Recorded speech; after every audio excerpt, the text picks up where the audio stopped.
Kushukuru kwa sababu ya affordable housing ambazo zinaendelea hapa Kisii.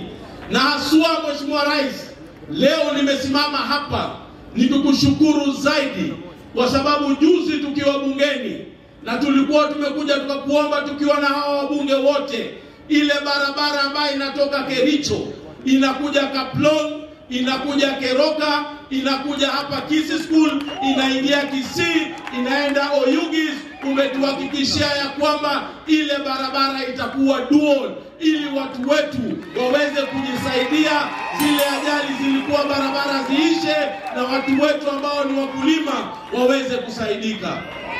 Mheshimiwa Rais, kwa hayo ambayo sisi unatufanyia kama Wakisii, tunataka kukuhakikishia na tunajua haya hauyafanyi hapa Kisii peke yake, unafanya nchi nzima, kila mahali. Mimi nimekuwa na wewe, tumezunguka na wewe nchi hii, kila kona ya nchi hii inapata maendeleo.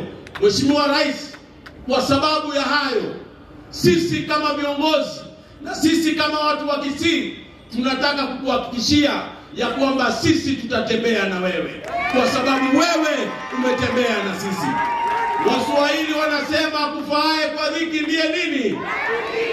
Akufaaye kwa dhiki ndiye nini? Kwa sababu wewe umetufaa kwa dhiki, sisi tutatembea na wewe. Vile Apostle Muruabe amesema, Mwenyezi Mungu alimwambia ni mpaka 2032.